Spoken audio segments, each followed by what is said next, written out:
नमस्कार मित्रांनो, आज आपण पाहणार आहोत जरासा वेगळा विषय. तो म्हणजे काय, तर देवघरासाठी आपल्या वास्तूमध्ये देवासाठी कोणतं स्थान असावं याची माहिती आज आपण या व्हिडिओतून जाणून घेणार आहोत. चला तर मग बघूया आपण. पूजाघर म्हणजे घरातील सर्वात महत्त्वाची जागा असते, बरोबर ना. घराचे पावित्र्य राखणारी मंगल जागा.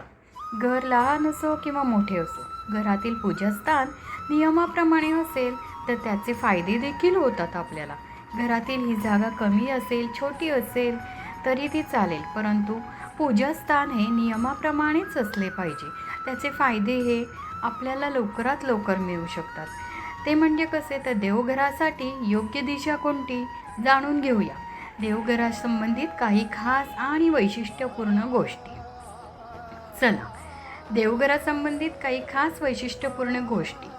नंबर 1, तुमच्या घरामध्ये देवघर बनवण्यासाठी जास्त जागा नसल्यास किचनमध्ये ईशान्य कोपरा म्हणजे उत्तर पूर्व दिशेला देवघर बनवू शकता.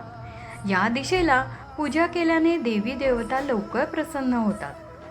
2 नंबर, घरामध्ये देवघर अशा ठिकाणी असावे जेथे दिवसभरात काही काळासाठी सूर्यप्रकाश पोहोचला पाहिजे.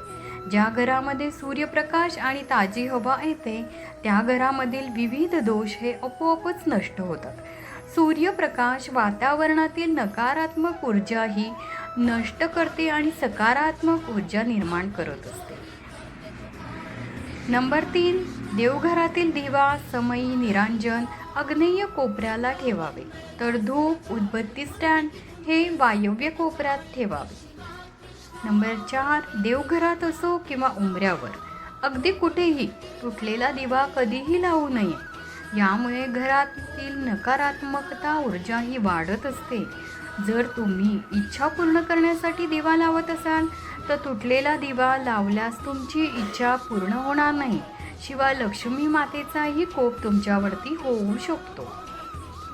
नंबर 5, एका घरात 2 शिवलिंगे, शालिग्राम, सूर्यकांत, चक्रांक, गणपती,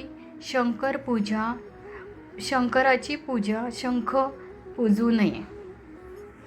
नंबर 6, देवपूजा करताना देवाला नेहमी करंगीच्या जवळच्या बोटानेच अर्थातच अनामिकेनेच गंध लावले गेले पाहिजे.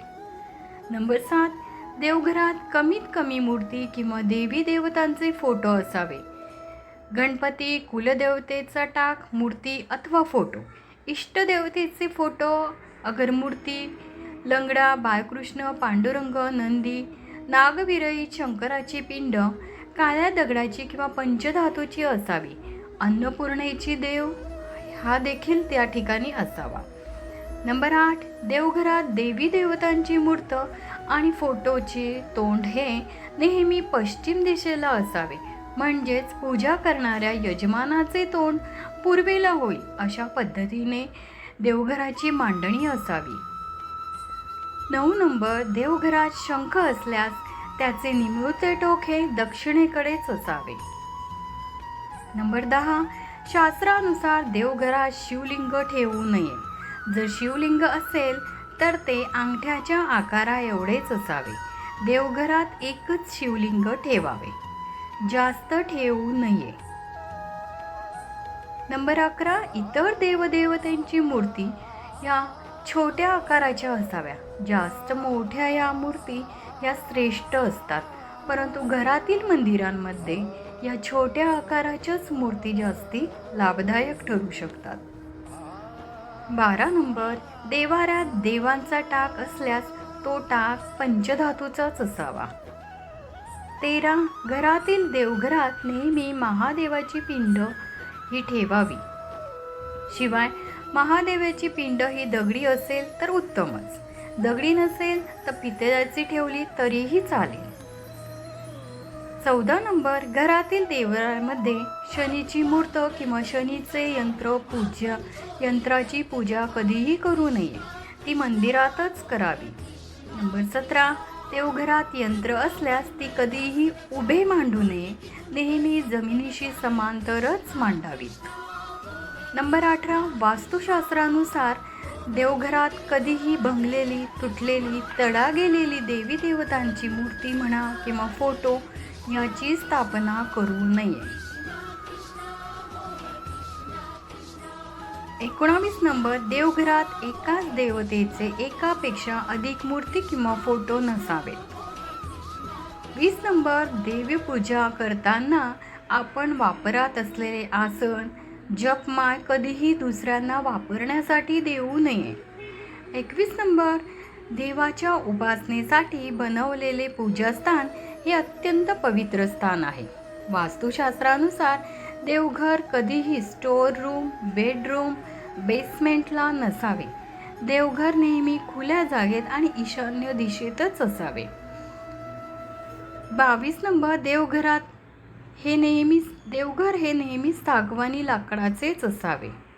त्याचप्रमाणे देवघर हे नेहमी स्वच्छ आणि प्रसन्न ठेवावे. देवघरावर धूळ साचता कामा नये. मित्रांनो, हा व्हिडिओ तुम्हाला कसा वाटला? हा व्हिडिओ जो आहे हा आपल्या घरातील वास करणाऱ्या देवाच्या देवघरासाठी बनवला गेलेला आहे.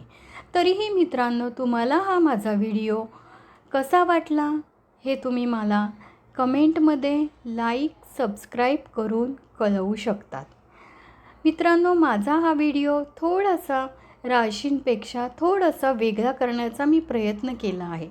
तरी तुम्हीही तो व्हिडिओ जरूर ऐका. त्यातनं तुम्हाला एक काहीतरी छोटंसं माझ्याकडनं होणारं मार्गदर्शनच आहे. धन्यवाद.